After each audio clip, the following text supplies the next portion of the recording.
Espera un momentito.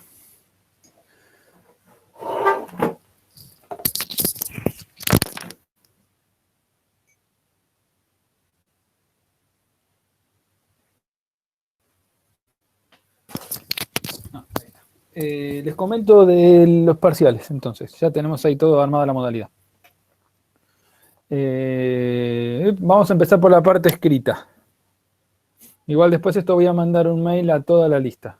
Lo mandaré hoy o mañana.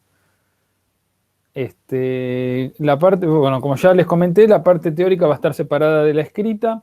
La parte escrita van a ser 4 ejercicios, 2 de costos, 1 de renta y 1 de tasaciones. Cada ejercicio va a valer 1 punto. Y lo que vamos a hacer es, el horario de rendir el examen es el jueves que viene, en el horario de la cursada, 18 horas.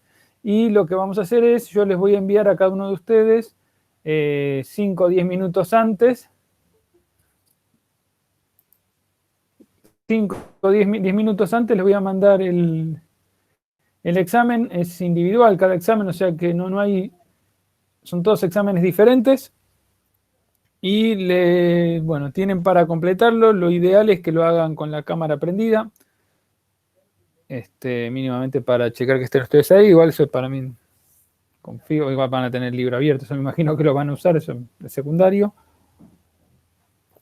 Lo que sí es, bueno, van a tener aproximadamente 1 hora y media para rendir, y lo que vamos a hacer es, habilitan el set para ese día, una solapa, esto es importante, una solapa en la materia de economía agraria, en la cual ustedes van a hacer los ejercicios en papel, le van a sacar fotos al ejercicio en papel, lo tienen que firmar, y van a subir las fotos a esa solapa que es de actividades, de tareas en el set. Y también lo que recomendamos es que me manden también con copia a mí las fotos que le sacaron, ¿sí? ¿Por qué con foto? Porque os interesa ver el procedimiento. Porque aparte es una forma de lo que nosotros tratamos de evaluar más que el resultado final. El resultado final para nosotros es la consecuencia del proceso lógico que aplicaron. Entonces eso lo vemos solamente con el proceso en sí. Eso es así, digamos. Lo que tiene lo del set, que tiene un horario de apertura y un horario de cerrada. Pasada esa hora, no se puede subir más, ¿sí? Entonces, si por alguna razón se les pincha el set o algo ocurre, mándennos el mail a nosotros, ¿sí? En el momento. O sea, mándennos con la foto. Y la recomendación es, si se traban y no llegan, aunque sea manden hasta donde llegaron, porque si no después no pueden enviarlo, ¿sí? Eso es con respecto al teórico, al práctico. Con respecto al teórico, el teórico va a ser en otro día. Ahí había puesto en el documento compartido, fíjense que hay un listado para la evaluación de los contenidos teóricos. Originalmente había 3 disponibilidades, que era el jueves. El jueves no voy a estar, desgraciadamente, disponible digitalmente, con lo cual queda reducido en principio al miércoles todo el día. Esto es, ahí hay una columna para que se anoten ustedes, marquen con una tilde en donde disponen mejor ese horario, y es el miércoles de 8:30 más o menos hasta las 12, o si no, a la tarde de 2:30 en adelante. Y lo que tienen que hacer es marcar ahí, porque lo que vamos a hacer es, una modalidad va a ser 3 preguntas teóricas de 2 puntos cada una de ellas. La evaluación va a ser de 15 minutos más o menos por persona, ¿sí? 15-20 minutos, no más que eso.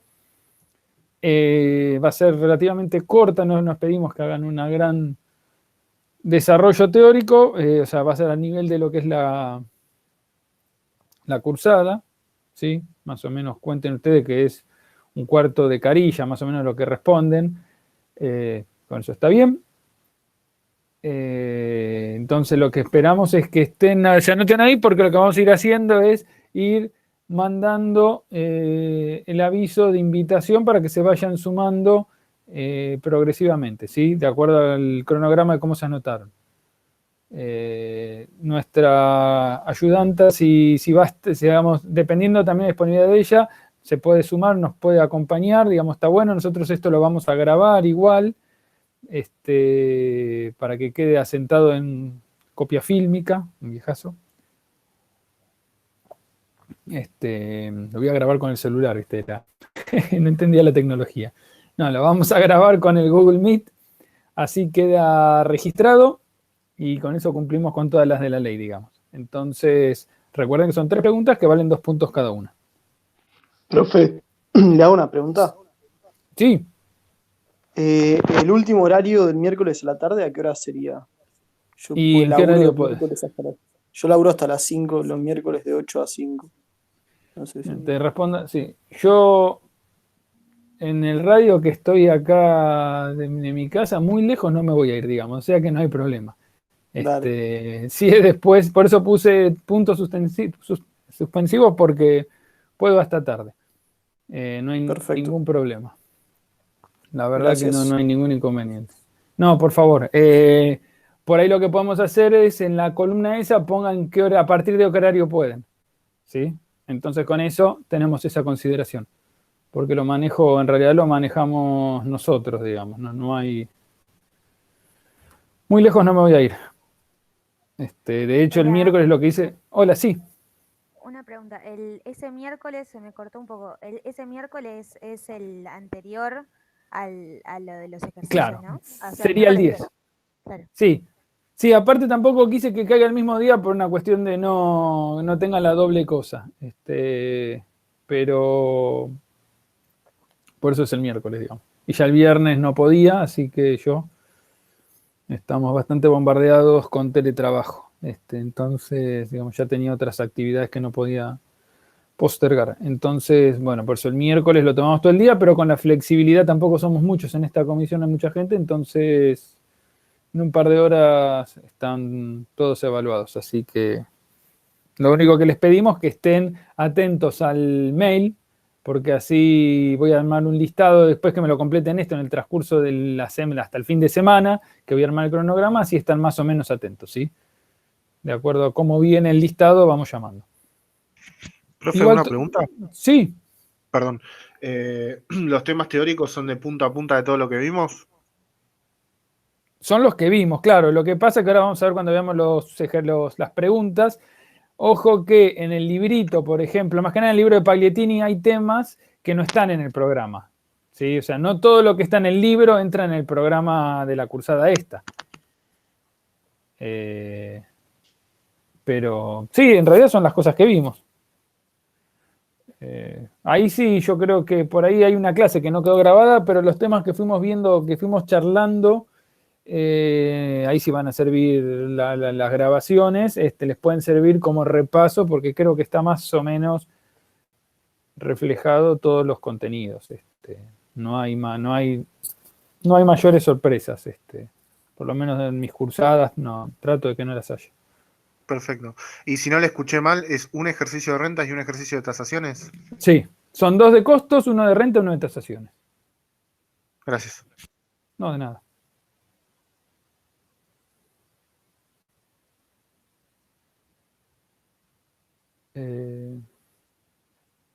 No sé, ¿tienen más preguntas con respecto a los ejercicios?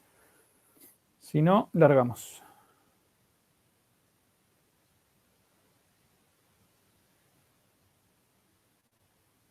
¿Estamos? ¿Preguntas? Igual ahora después yo voy a mandar un mail con esto, porque también los que no están asistiendo a la materia con los videos también tienen que tener la instancia de rendir si así lo quieren. Entonces va a llegar un mail para todo el mundo. Profe, yo una última cosa, pero es más administrativa que otra cosa. Sí. Quizás suene un tanto extraño, pero necesitaría un certificado. Es una buena pregunta. Deja que lo consulto con la titular, a ver, porque en realidad mi imagen es así. Yo le voy a preguntar a la titular para que ella pregunte a decanato cómo se procede. No sé, con una nota mía firmada, digamos, con un sello o algo y fotografiado o escaneado que pueda servir. Eso yo lo puedo emitir. No sé si en tu trabajo servirá eso. Si sirve, no hay ningún problema, lo resolvemos fácilmente. Averiguo, profe, y le digo, gracias. Dale, porque en papel estamos complicados para que lo lleves, pero de otra manera sí, no hay problema. O le digo a la titular que lo firme, digamos. Que pasa que no sé si tendrá el sello ahí en la casa, pero bueno. Eso, lo resolvemos. Tal vez la UBA o la facultad genere algún tipo de constancia electrónica, no sé. Sí. Es una buena pregunta. Bueno, vamos a ver las preguntas teóricas, ahí que había varias. Fíjense que en el documento abierto estuvieron anotando varias preguntas. Me parece una buena idea esa de ir volcándola ahí. Invito al resto que no lo hizo, que vayan haciéndolo. Me parece que está bueno, como para ir haciendo un punteo. Y aparte, a medida que van leyendo, lo van anotando ahí. Así que si les parece, podemos ver eso. Abran eso a un costado para no, si no lo pongo en pantalla compartida, pero se va a ver más chiquita mi imagen.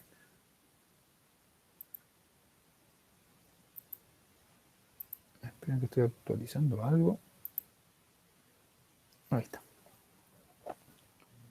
Bueno. ¿Quieren que larguemos? A ver, miren, fíjense que lo que preguntaban era, 1. ¿Por qué las innovaciones biológicas incrementan los rendimientos cuando se dan fuera de un paquete tecnológico? ¿Sí? ¿Leyeron esa pregunta? Esto está en la ficha de tecnología, que en la ficha de tecnología lo que hacen es trabajan con una serie de tipologías de las innovaciones. Si alguien tiene el link del Drive, ya te lo envío. Ya. Lo pongo acá en el chat.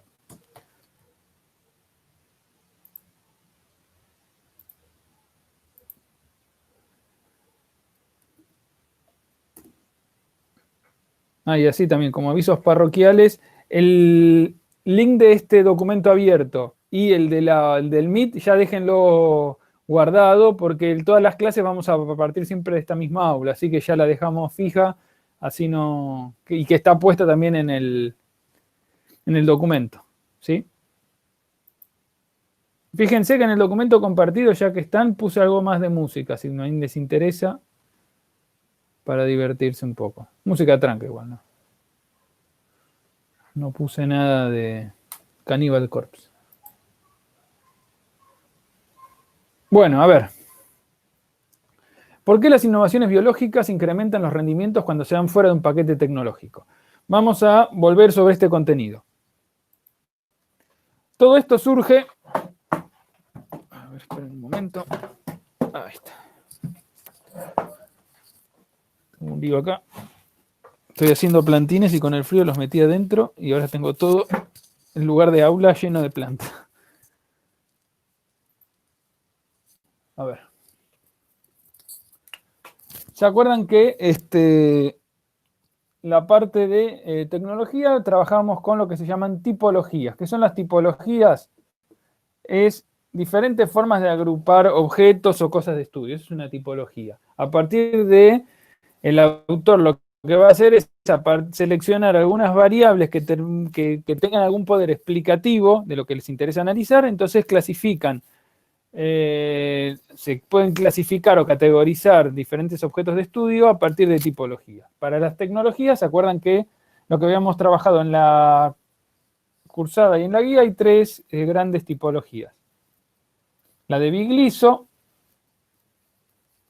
¿se acuerdan que él hablaba de tecnologías materiales o de insumos, no materiales? De insumos y de procesos o inmateriales. Después tenemos a Carballo, Carlos Carballo, que hasta hace muy poquito era el titular de la Caliza. Carlos nos dice que hay 2 grandes grupos de tecnologías. Tecnologías materiales e inmateriales. Ahora después esta vamos a volver, o ya lo vemos, si quieren un ratito. Porque hay una pregunta respecto a las tecnologías inmateriales. Y después tenemos a Piñeiro, que es el papá de Gervasio. Una pregunta, Fran. Sí. Porque yo en Carballo tenía que eran tangibles e intangibles más que materiales y materiales. Bueno, sí, es lo mismo. Tangibles, sí, es lo mismo. Tangibles e intangibles, sí, está bien, es lo mismo. Digamos, la cuestión acá es que podemos establecer tecnologías con las que podemos establecer un contacto físico con el objeto. Es eso, el hecho conceptual. La de Carballo, sí. Perdón, no quería interrumpirlo. Pero también puede ser que haya una categorización o no sé si es parte de las intangibles que son las blandas. Sí, ahora después vamos a meternos, por esta la dejé, sí, ahora en Carballo, él a su vez, no, blanda se llama todo lo que son intangibles. Está bien. Tecnologías duras son todas las físicas. Se llaman duras porque son materialidad, tienen físico. Mientras que intangibles son tecnologías blandas porque ahora después vamos a desarrollarlas. Porque fíjense que después, estaba viendo, acá, la pregunta 4, alguien pregunta, ¿cómo sería un ejemplo de tecnología de procesos? Bueno, esto de tecnología de procesos va a entrar con Carballo. Esa la vamos a ver en un ratito, vamos a meternos con esa. Ahora quería ir a la de Piñeiro porque vamos a ver la de la clasificación de Piñeiro. Piñeiro, que es economista agrario, hizo unos trabajos bastante importantes, década de 70 y 80, sobre economía agraria y caracterización de la tecnología y campesinado en América Latina. Fue decano de la Universidad de la República, papá de Gervasio Piñeiro, también otro grosso de la cátedra, de la facultad. Y entonces tenemos Piñeiro que nos habla de innovaciones y él clasifica las tecnologías en diferentes grupos. Él nos habla de tecnologías por el tipo de tecnología. Tecnologías biológicas, lo vamos a borrar y vamos a hacerlo ya directamente a la clasificación de Piñeiro. Piñeiro entonces nos habla de tecnologías biológicas, ¿sí? ¿Qué es una tecnología biológica? Aquella referida a seres vivos. Tecnologías mecánicas, los fierros, tecnologías químicas, ¿sí? Que son los insumos, y después tecnologías que él llama agronómicas, que son tecnologías de manejo, ¿sí? De conocimiento, inmateriales, intangibles. Una primera gran cuestión es que a veces aparecen esas preguntas, o antes aparecían, pregunta típica de final es, si las tipologías estas son hasta un punto complementarias o son opuestas entre sí. Es decir, si no hay solapamiento. Y lo que termina ocurriendo es que hay solapamiento. Son diferentes criterios que utilizan los autores para analizar una misma realidad. Pero si uno analiza una clasificación con otra, muchas veces tienen puntos de solapamiento. No es que una es excluyente de la otra, ¿sí? ¿A qué voy? Por ejemplo, las tecnologías agronómicas claramente son inmateriales o intangibles o de procesos. Mientras que todas estas pueden ser materiales, pero no son todas de insumos, como decía Vigriso. De insumos pueden ser hasta un punto las biológicas y principalmente las químicas, ¿sí? Mientras que las mecánicas claramente son materiales, pero son de bienes de capital. Entonces, fíjense que no son formas de clasificar opuestas. Diferentes criterios. Ahora, lo que hace Piñeiro es analizar las innovaciones tecnológicas en función, un poquito más lejos, si pueden ver. Ahí.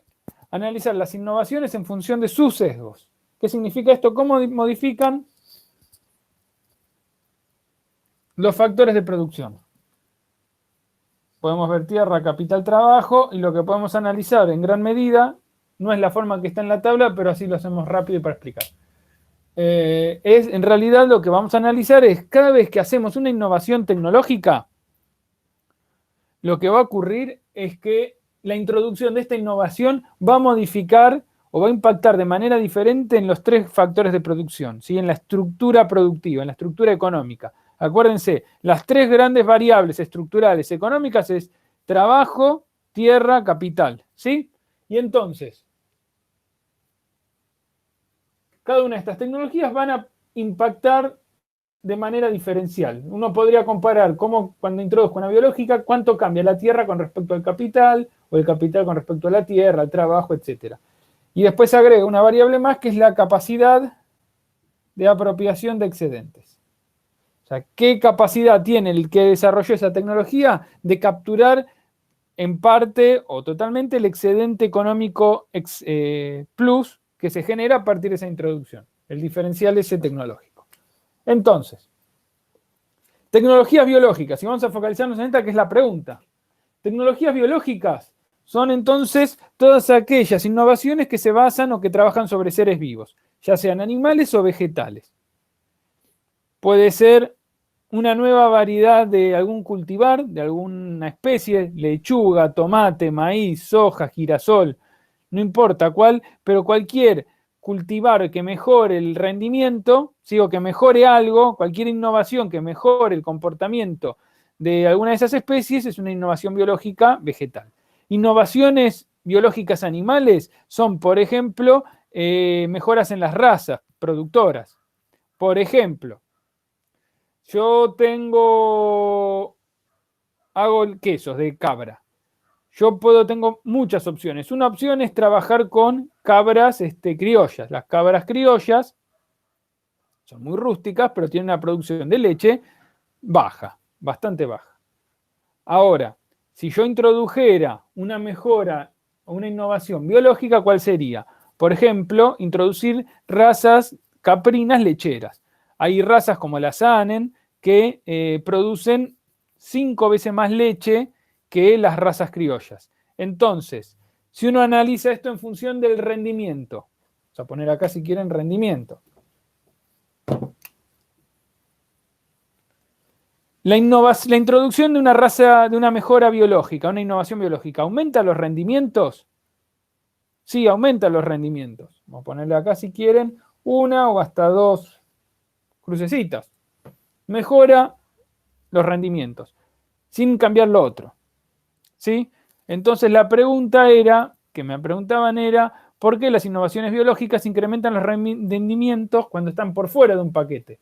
Ahora vamos a ver qué es un paquete. ¿Por qué? Porque tienen una mejora. Va a mejorar el rendimiento, la productividad. Hay que ver qué proporción, cuál es el rango de mejora. Pero van a mejorarlo. Ahora, si no hice mejoras en el resto de las variables, esa mejora va a ser moderada, ¿sí? Piensen ustedes en el sentido de, por ejemplo, una cabra.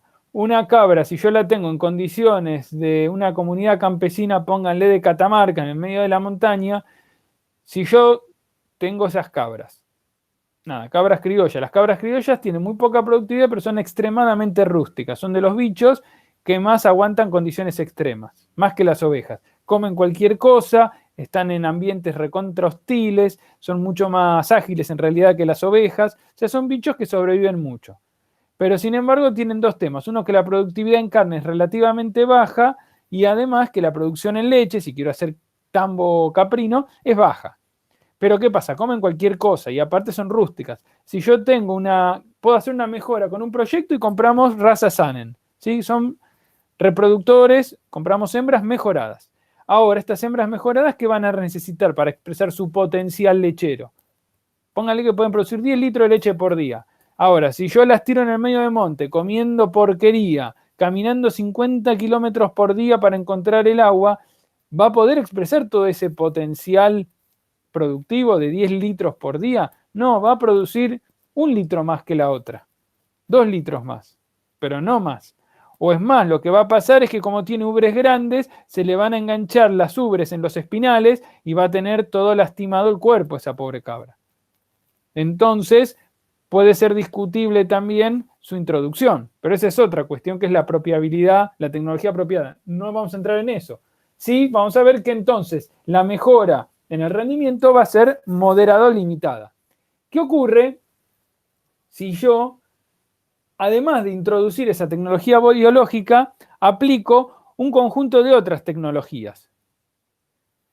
¿Y qué pasa cuando esas tecnologías actúan como una suerte de sinergia, que se combinan entre sí y generan mejoras sustantivas en otras variables? Se da esa sinergia que cuando uno lo analiza, esa combinación la vamos a llamar paquete tecnológico. Si es un conjunto de tecnologías, de innovaciones diversas que se suelen aplicar de manera conjunta y que el resultado final es un proceso aditivo o multiplicativo en realidad, o sea, aumenta más que proporcionalmente los resultados. Eso es un paquete tecnológico. El caso más, para no volver siempre al mismo, pero es el más trillado, el paquete más difundido en nuestro país es el de la soja transgénica. Soja transgénica que en realidad el combo de la cajita feliz incluye soja RR, aplicación de un herbicida que es glifosato, siembra directa y aplicación de fertilizantes. ¿Sí? Tenemos tecnologías biológicas, la semilla RR, tiene una introducción que le da resistencia al glifosato. Mecánica, siembra directa y unos tractores muy grandes. Químicas, y ahí tenemos varias, tenemos en realidad el fertilizante y el glifosato. Y agronómicas, y fíjense que la agronómica es el de pata más flaca en el caso de la soja. ¿Por qué? Porque en realidad, billetera mata galán, lo que termina pasando es que todas estas tecnologías reemplazan en gran parte la cuestión vinculada al manejo. ¿Sí? Simplifican el manejo, entonces necesito menos conocimiento agronómico del funcionamiento del ecosistema y lo reemplazo por un paquete tecnológico. Esa también es una de las causas de la alta difusión que tuvo el paquete de la soja RR. Ahora, vamos a ver más rápido esto. Generalmente, las tecnologías que aumentan los rendimientos se las llaman tecnologías, vamos a poner acá, ahorradoras de tierra. ¿Por qué? Porque como rinde más, necesito menos superficie para producir lo mismo. Las tecnologías con más rendimiento ahorran la tierra. ¿Aumentan la necesidad de capital? Y sí, son más caras. Comprar estas cabras mejoradas, estos chivos, son más caros que usar vaca criolla. Usar chivo criollo. Y trabajo, y requieren un poco más de trabajo, pero no mucho más. ¿Qué pasa con las mecánicas? ¿Ahorran tierra las mecánicas? No, no aumentan los rendimientos. Cuando yo introduzco una tecnología mecánica, las cosas no rinden más. ¿Qué pasa? Lo hago más rápido. Y cuando yo lo hago más rápido y no rinde más, pasan dos fenómenos. ¿Sí? Por un lado, aumenta la cantidad de capital que necesito por unidad de superficie. Eso se llama como intensificación. La intensificación en el capital es esto. La intensificación es capital sobre tierra. Sobre tierra o sobre trabajo. Poner acá sobre tierra. La intensificación es que aumenta la cantidad de capital por unidad de superficie. Eso es intensificar. Cuando meto máquinas, necesito más capital, intensifico. Ahora, siempre que hago algún proceso de estos, pega en la otra variable, en la tercera. En este caso, ¿cuál es? Trabajo. Cuando yo introduzco tecnologías mecánicas, hago intensificación, más capital por superficie. Pero ¿qué pasa? ¿Qué es lo que ahorro? Ahorro trabajo, necesito menos mano de obra. ¿Sí? Piensen ustedes el ejemplo de la cosecha del algodón. No sé si alguno ha visitado el NEA o es de familia del NEA. Chaco, Santiago, Corrientes y Formosa. Históricamente, el algodón se cosechaba manualmente, ¿sí? Se hacían comparsas de cosecha, entonces todo el pobrerío de los pueblos se salía en familia. La realidad es esa, o sea, le pagaban a los mayores, pero laburaban hasta los nenes, pero todos cosechaban el algodón. Las plantas de algodón no rendían más por eso, pero lo que hacían era generar X cantidad de gente cosechando. Ahora, lo que ocurre en los 90, se hace la introducción de la cosechadora mecánica, que lo que termina haciendo es no rinde más, pero se hace más rápido y ahorra costos también. ¿Qué hago? Reemplazo capital, una cosechadora, por trabajo. ¿Sí? Ahora, para poder cosechar, lo que antes necesitaba 100 personas, ahora con 3 personas, ya está. Y eso mismo pasa con la caña de azúcar, por ejemplo. El problema después es qué hacía con esas personas. Bueno, tecnologías mecánicas no ahorran tierra, requieren más capital, reducen mucho la demanda de trabajo. ¿Qué pasa con el rendimiento? Es neutro, no aumenta nada. Acá reduce, acá es 0. No aumenta el rendimiento. ¿Y qué pasa con la capacidad de apropiación de los excedentes? En las biológicas, la apropiación depende. Esa es la gran respuesta. ¿Por qué? Va a depender del tipo de innovación que es y la capacidad que tiene de apropiarse de eso. No es sencillo. Ejemplo, en las especies vegetales, la capacidad de apropiación va a depender si son especies de polinización abierta o no. Si son autógamas, ¿sí? Como la soja, si no arma un marco jurídico, el productor puede hacer su propia semilla. Si es un híbrido, está obligado todos los años a tener que comprar las semillas. El alto costo, los altos valores en los costos del maíz están dados en gran medida por el valor de la semilla, y la semilla es cara no porque es difícil hacerlo, si bien tiene sus yaites, tiene que ver mucho con la capacidad de apropiación de excedentes que tiene el que lo desarrolla. En el caso de los animales, si yo compro un reproductor, hasta un punto puedo apropiarme. Si vendo pajuelas, ¿sí? O sea, el semen congelado, la capacidad de apropiación aumenta exponencialmente. Porque sigo siendo yo el dueño del reproductor, yo solo vendo la pajuela de semen. En el caso de las mecánicas, la capacidad de apropiación es alta, ¿sí? Cuando uno compra una máquina, el valor del fierro no está dado por lo que costó ensamblarlo, sino porque el que desarrolló va a querer capturar un porcentaje determinado de ese excedente esperado. Después tenemos las tecnologías químicas, fertilizantes, agroquímicos, biofertilizantes, etc. ¿Aumentan los rendimientos? Sí, aumentan los rendimientos. Piensen con y sin fertilizante. Aumentan. ¿Requieren más trabajo? Y sí, es más trabajo aplicar algo que no hacerlo. Piensen, si no lo hago, no hago nada. Capital también. Hay que tener un poco más de capital. O sea que es una ligera intensificación. Y la tierra, ahorran tierra.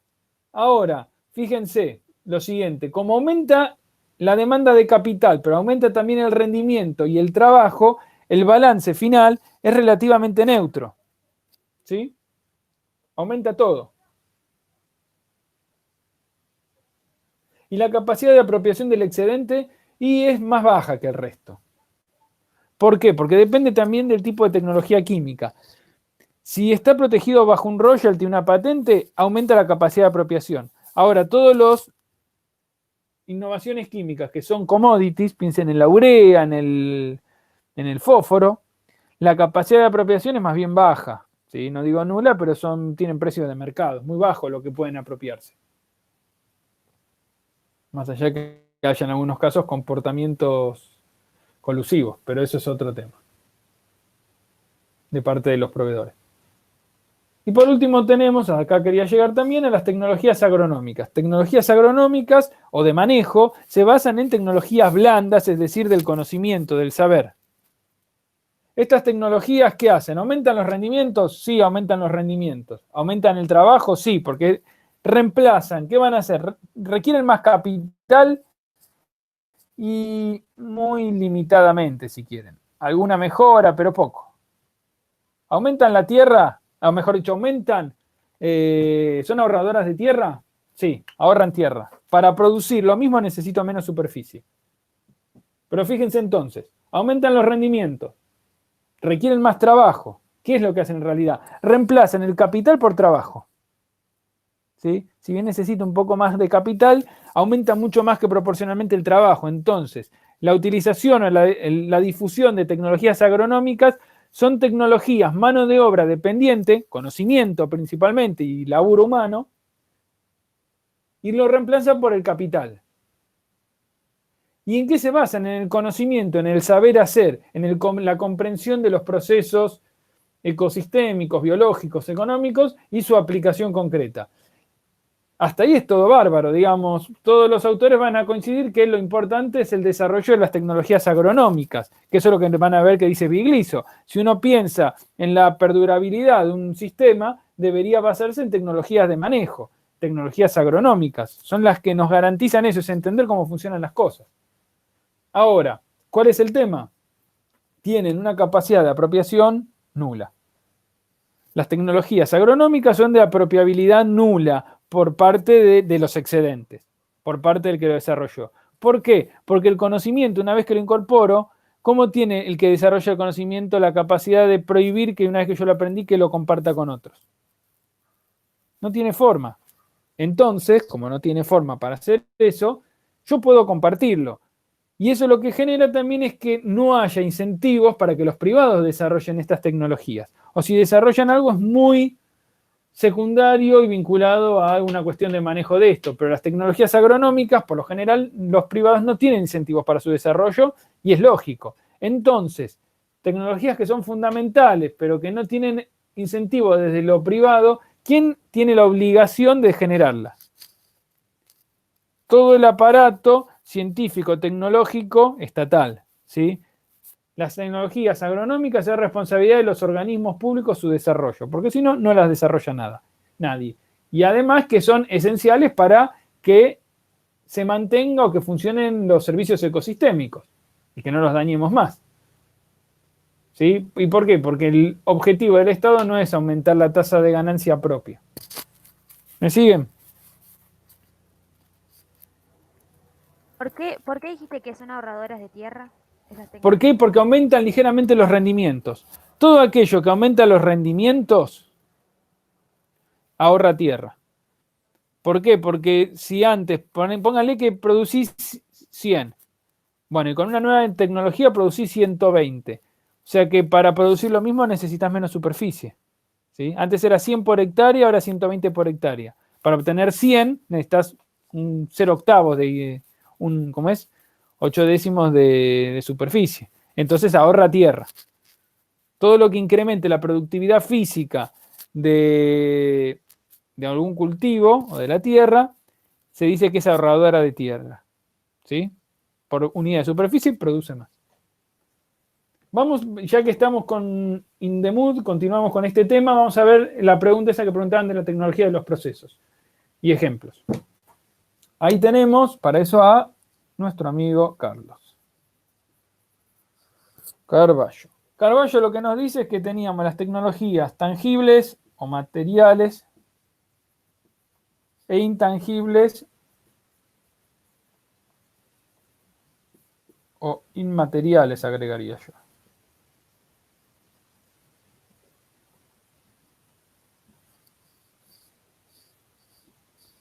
Tecnologías tangibles son todas aquellas, como su nombre dice, con la cual podemos establecer un contacto físico, algo que podemos tocar. Y allí podemos separarlas en tecnologías de insumos o tecnologías de capital, bienes de capital, equipamiento. Tecnologías de insumos son los gastos, ya las vimos, que comparte acá sí el mismo análisis, nos dice Carballo, que Vigliso. Estas serían las de Vigliso. Vigliso se metió acá. Y Vigliso y Carballo plantean, sí, es que al final es lo mismo. Fíjense, la diferencia es, Vigliso se mete mucho con estas y vamos a ver con una de las patas de estas. Es mucho más específico. Fíjense que hay todo un porcentaje importante de todas las tecnologías que cual él no presta atención, desaparecen de su radar. ¿Y por qué? Porque para él no tienen poder explicativo, las descarta. Por un hecho de que para él no son las variables que determinan la viabilidad de los ecosistemas, por ejemplo. Que es insumos y vamos a ver cuál otra más, de manejo. Mientras que Carballo hace referencia a todas ellas. Es diferentes objetivos. Las tecnologías de capital, a ver, lo que dice Vigliso es que el desarrollo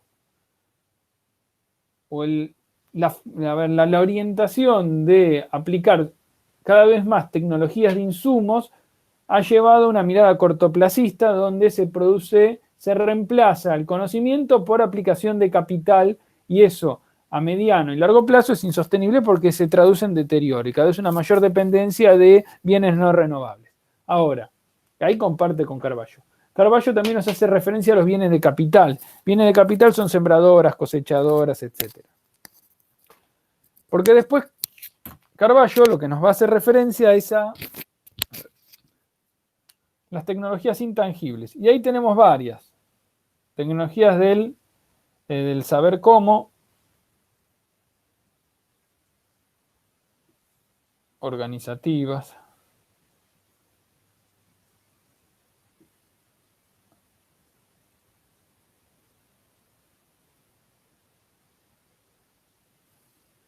Y hay más, uno podría seguir desarrollando. Las intangibles son inmateriales, desconocimientos básicamente.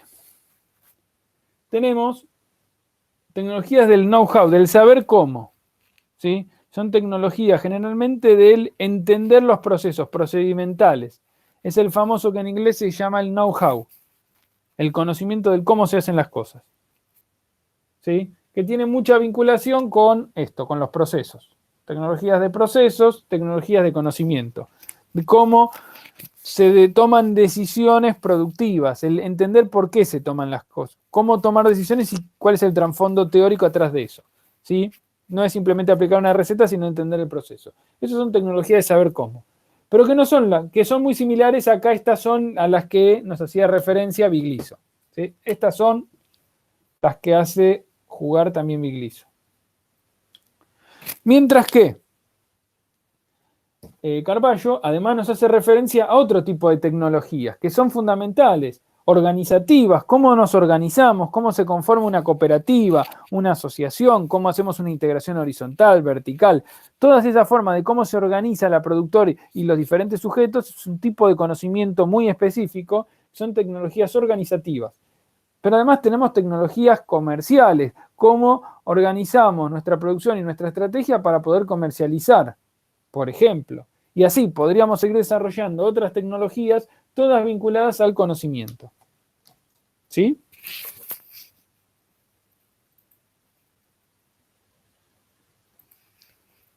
Ahí estamos eso. Acá preguntan también, ¿cómo es la apropiación del excedente en innovaciones químicas?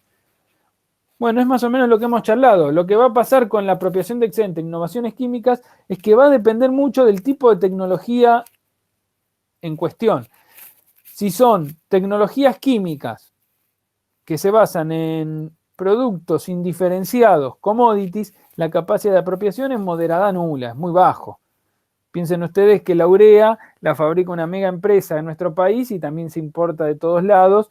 Es muy difícil que pueda fijar una capacidad de apropiación por encima del precio de producción, del costo de producción. Mientras que si, por ejemplo, hay una empresa que hace bacterias, hace inóculos, bacterias fijadoras libres, por ejemplo, Azospirillum, Bradorhizobium, no, Rhizobium no tanto, bueno, pero Azospirillum y algunas de esas, o ¿cómo es estos hongos? Ay, se me escaparon el nombre. Las micorrizas. Micorrizas, ahí está, sí, no me salía nada, me había quedado tildado. Las micorrizas, pónganle que tenemos una empresa que genera micorrizas, o tenemos una empresa que genera, como es, avispas parasitoides, ¿sí? O algún hongo entomopatógeno, etcétera, que se utilizan en control biológico, que si bien son organismos vivos, tienen un uso de insumo, ¿sí? Claramente se actúa como tecnología química esa, de origen biológico, lo que quieran, pero tecnología química. Bueno, ahí el costo es muy probable que incluye una parte de apropiación del excedente. ¿Por qué? Porque no son productos indiferenciados. Y más las cepas, por ejemplo, de control biológico. Cepas de microorganismos. Por ejemplo, ahora el INTA estuvieron ahí difundiendo que generaron pudieron estabilizar una de las cepas de Bacillus israeliensis, que es un BT específico, para control de mosquito, de larva de mosquito. Entonces, teóricamente el costo cuando salga eso va a tener parte de la apropiación del excedente. ¿Qué pasa? Ahí aparece el Estado como que no lo haría, pero eventualmente lo hicieron privado, parte del precio sería apropiación de los excedentes, ¿sí? De las mejora en el bienestar. Entonces ahí va a depender de eso. Ejemplo de tecnología de proceso ya lo hemos visto, es cómo se hacen las cosas. Cómo se determina una fecha de siembra. Cómo hago un monitoreo de daño económico de plagas. Eso es un saber cómo. ¿Cómo hacen ustedes para decidir si tienen que aplicar algún producto, aunque sea aceite de neem, lo que fuera? Pero ¿cómo hacen? A la primera polilla que aparezca en su cultivo van a tirarle o van a hacer liberación de controladores biológicos. Bueno, eso tienen que hacer monitoreo. Ahora, ¿cómo se hace el monitoreo y cómo se determina la decisión de a partir de qué momento? Eso es conocimiento. Se aprende eso. Profe, una pregunta. Sí, En el caso de las químicas, por ejemplo, sí. volviendo al tema de los insumos que son commodities, como la urea, ¿la apropiación de los excedentes entonces no sería por parte de los productores? Y una parte sí, en realidad no sabemos por quién. Por lo menos por parte de la empresa que desarrolla los insumos va a estar limitada. Yo no diría que es nula, pero que su capacidad es limitada para fijarlo. Ahora, ¿quién se lo apropia después? No necesariamente es el productor. Mm. Porque por ahí, el excedente es generado por la tecnología química, después tenés el excedente generado por la biológica, entonces por ahí una proporción va a intentar quedársela al que hizo, por ejemplo, el híbrido. Y otra parte va a querer quedárselo el que tiene la gobernanza de la cadena de comercialización, del canal. Que en el caso de los extensivos, generalmente está más de la mano de los exportadores o los grandes acopiadores y no de los productores. Que no sé si ustedes saben, ¿cuántos exportadores hay de cereales en nuestro país? 4, creo. 7. Había 8, uno presentó quiebra, de los cuales, de los 7, si no me equivoco, 5 son extranjeros, capital extranjero. Después teníamos a ACA, AGD, Mungibón, y después teníamos todo, pero los otros estaban ahí en joint venture con empresas yanquis. Adivinen, tenemos 7, 8 tipos con capacidad de fijar precio, de tener conductas dudosas versus cientos de miles de productores o productoras. ¿Quién va a fijar, quién va a tener mayor capacidad de apropiación de excedente? Adivinen. Entonces, va a depender que no se lo apropie el que lo desarrolla, no significa que se lo quede al productor.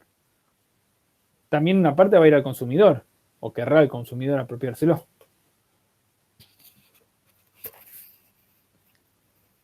Bueno, sigamos.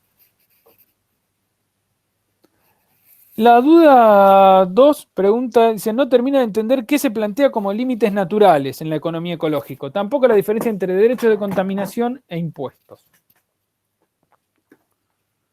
Ahí vamos a meternos. Hacemos una primera cuestión. Todo lo que sea de impuestos, vamos a ver algo, pero lo vamos a ver ahora de manera muy limitada.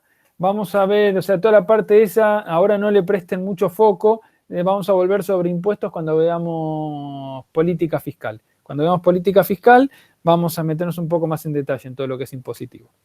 Pero ahora lo vamos a ver, no le vamos a escribir el bulto. Con respecto a los límites, lo que hace referencia, ¿se acuerdan que hay dos grandes vertientes de análisis económico? En los últimos 200 años hubo dos grandes corrientes de análisis económico. Por un lado, ¿sí? Por un lado tenemos la escuela neoclásica, ¿sí? Los últimos 120 años.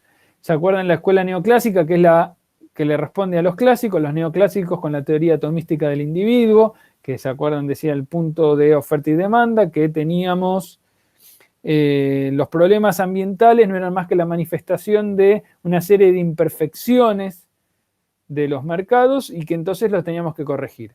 ¿Cuáles eran las imperfecciones? ¿Se acuerdan? Bienes, propiedades comunes, o sea que no había propiedad privada, que no había fijación de precios, ¿sí? Y que había externalidades. Entonces lo que teníamos que hacer para resolver la cosa era delimitar los regímenes de propiedad a todos los bienes naturales, poder construir un sistema de mercados o mercados ficticios para poder fijar precios y de esa manera las cantidades óptimas de uso. Y por último, tomar políticas que permiten internalizar las externalidades, que aparezcan dentro del análisis de la ecuación económica. Eso es las tres caracterizaciones que utiliza la economía neoclásica. ¿Cuál es otra de las observaciones? Bueno, aparece principio ya en el 30, pero empieza a tomar mucho peso a partir de la década del 70, a partir de la crisis del petróleo, más que nada. Otras corrientes que se empiezan a enrolar en lo que se llama la economía ecológica. ¿sí? La otra economía ambiental, la mirada de los economistas sobre el ambiente. Aparece entonces la economía ecológica. La economía ecológica con un fuerte componente crítico a la economía neoclásica o de la economía ambiental. ¿Y qué es lo que plantea? La economía neoclásica en sí nunca vio ninguna restricción o límite al crecimiento económico, ¿sí? Era un crecimiento indefinido, y esto tenía que ver con que veía los sistemas como sistemas abiertos finalmente, donde entraba inputs por un lado y salía producto por el otro, y todos los subproductos desaparecían y como que no existiesen restricciones al flujo continuo, constante y aumentado de insumos para que salga cada vez más productos. ¿Sí? Era como una soga de la cual uno puede tirar y que genera residuos, contaminación, y la contaminación desaparecía. Ahora, ¿qué nos dice entonces la economía ecológica? No, señores, nos dice. Hay varias cuestiones que son importantes. Primero, tenemos un stock de bienes naturales, ¿sí? La teoría esta de la nave Tierra, que es una cuestión de que tenemos un stock limitado de recursos naturales, de bienes naturales. Con lo cual no podemos sacar infinitamente recursos no renovables. El único recurso renovable que tenemos en principio es el sol. No tenemos mucho más. Entonces ahí tenemos que empezar a regular. Pero además hay otra cuestión que nos dice que los sistemas no son abiertos, sino que son cerrados. Y en gran parte esto está determinado porque partimos de una flecha energética. Esto es lo importante ahí. Tenemos una flecha energética que nos lo marca el principio, la segunda ley de termodinámica, que habla del principio de entropía. Partimos sistemáticamente de sistemas de baja entropía a sistemas con mayor entropía. Sistemas de alta, o que aumenta progresivamente la entropía. Entonces, ahí estamos frente a una restricción. ¿Y qué nos dice además la economía ecológica? Que existen límites naturales. ¿Qué son los límites naturales? Finalmente es la biocapacidad que tienen los sistemas para sostener, sin deteriorarse, para sostener actividades humanas. ¿Sí? Eso es, la biocapacidad nos marca un límite natural, que no es el mismo y no es homogéneo para todas las regiones del planeta. Eso tiene que ver con combinaciones del suelo, la fertilidad, la ubicación geográfica, etcétera, que nos dice la capacidad de carga planetaria o regional.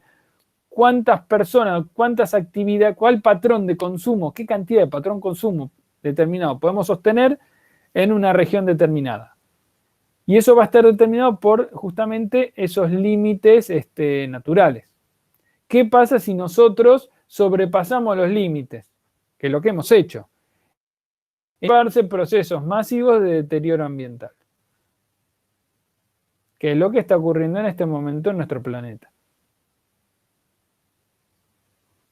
Básicamente nos estamos comiendo a dentelladas un planeta que no va a desaparecer el planeta, pero la existencia humana tal cual la conocemos sí se va a ver modificada dramáticamente. La cuestión de la pandemia es un juego de niños ante todos los cambios que puede generar el cambio climático, digamos.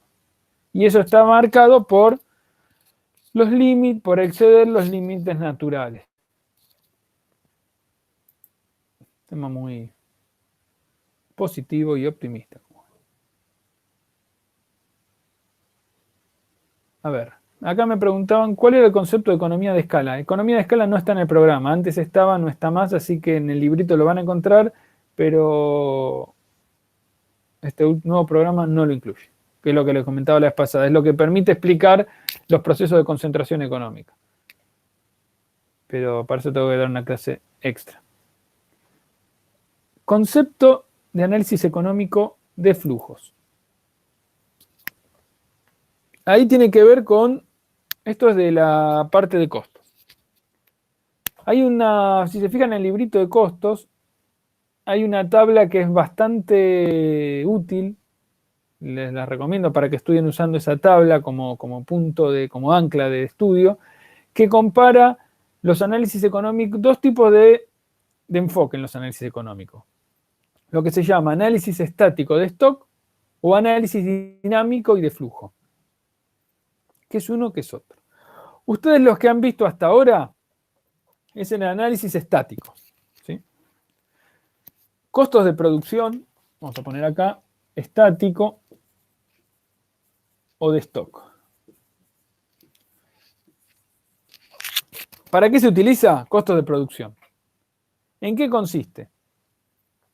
Consiste en considerar qué stock de capital promedio, qué stock de capital promedio necesitamos inmovilizar para llevar adelante una actividad productiva.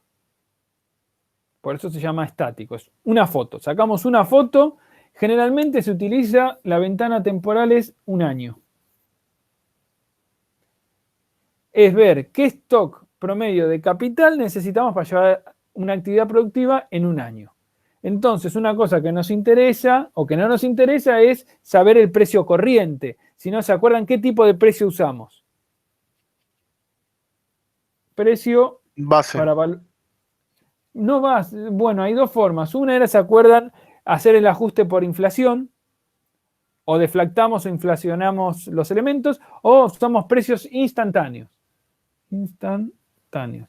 ¿Qué es precio instantáneo? Sabemos qué stock tenemos, qué stock físico, tantas máquinas, tantas hectáreas, tanto esto, tanto lo otro, y nos ponemos de acuerdo y decimos, todos los precios son a julio 2020.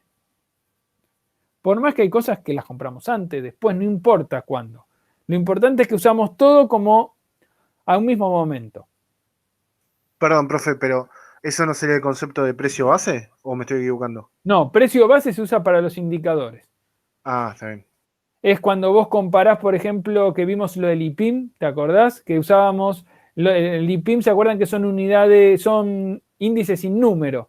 ¿Por qué? Porque se toma como precio base el de tal año y después cada vez que va aumentando lo vamos referenciando. Entonces le volamos la unidad monetaria. Por eso son útiles los índices de precio. En este caso no, esto es todo con moneda a pesos. O sea, pesos, pero decís todo a julio. Entonces todo lo de un año lo llevás, agarrás la revista Márgenes Agropecuarios, que lo van a tener que usar cuando cursen gestión de proyectos, y a fijarse para la revista de julio, cuando fijen ustedes, todo lo van a sacar de ahí. Tenemos precios instantáneos.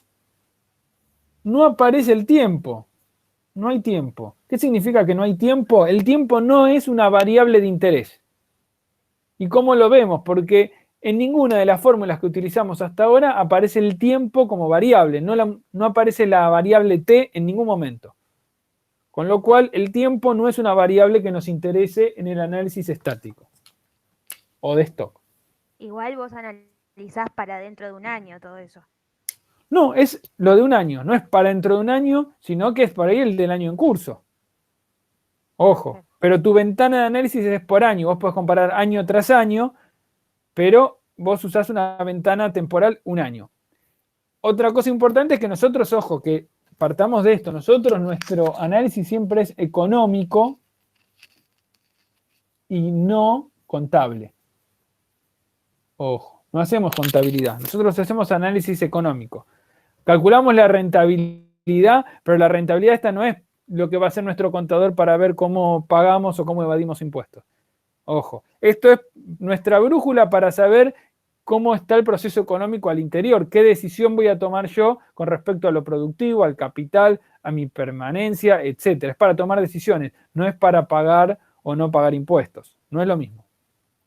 Para no pagar impuestos están los contadores. Aunque hay algunos que lo hacen sin tener que hacer eso. No, generalmente tienen muy buenos contadores. Por eso lo hacen. A ver. Tenemos entonces análisis estático de stock. Costo de producción, la forma de análisis, el instrumento más utilizado. Lo que queremos ver es un stock de capital. La foto es de un año, es una foto. Somos precios instantáneos. A julio siempre todo el mismo precio. Y el tiempo no aparece en consideración. Después tenemos la segunda forma de hacer el análisis económico, cualquier análisis, que es el análisis dinámico o de flujo. ¿Qué significa dinámico o de flujo?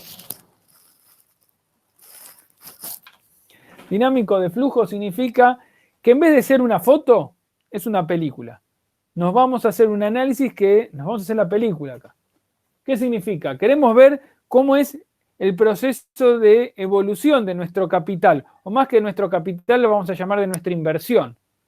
Queremos ver cómo se comporta el capital a lo largo del tiempo. Y a partir de eso lo que nos interesa es ver si la dinámica de ese comportamiento no es solamente y simplemente sacar una foto, sino que ahí nos empieza a importar los momentos.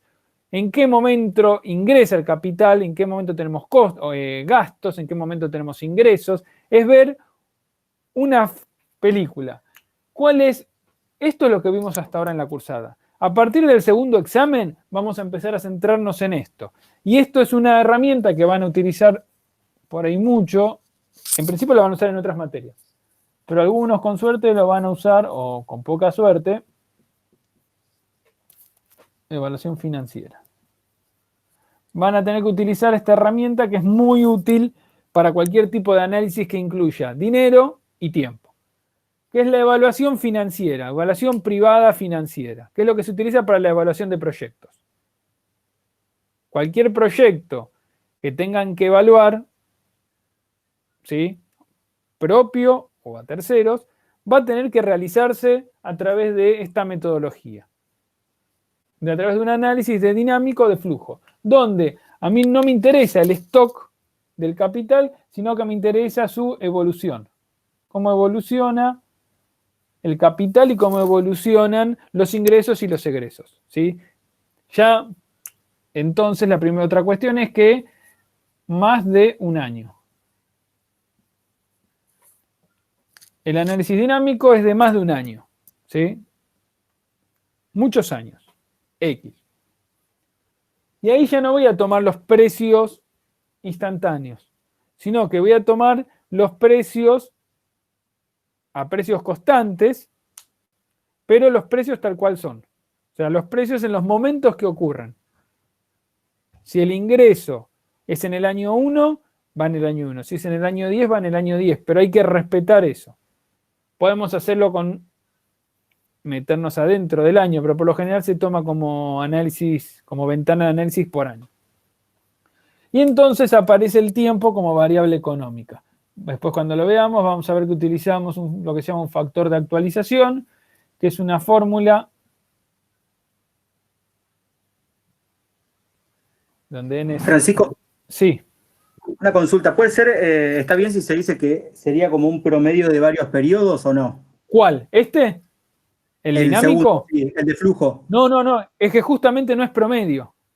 Ah, está bien. La gracia justamente es que deja de tener toda cuestión de promedio, sino que lo que importa, gran parte del chiste de esto, es que como el tiempo es fundamental porque aparece como fórmula, es esencial ver en qué momento, el momento en que aparecen los ingresos y los egresos hace la diferencia.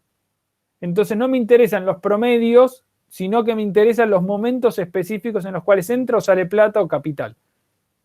Bien, gracias. O sea, eso es justamente una de las diferencias. No, de nada, buenísima la pregunta. Me parece que es justamente una de las diferencias dramáticas entre uno y otro. ¿Qué pasa? ¿Hay una metodología mejor que otra? No, son diferentes usos. Son diferentes enfoques para diferentes análisis. Donde los dos grandes instrumentos son costo de producción, análisis estático, y análisis dinámico de flujo, es la evaluación financiera.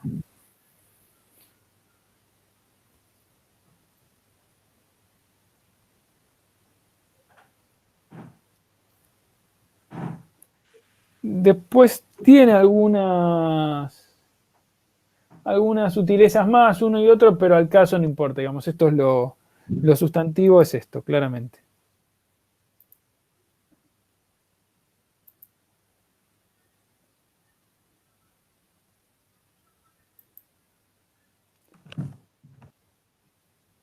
Bueno, sigamos con las preguntas. ¿Esto quedó más o menos? Sí.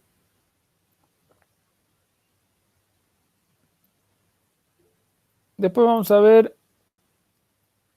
cuando veamos la segunda parte de evaluación financiera.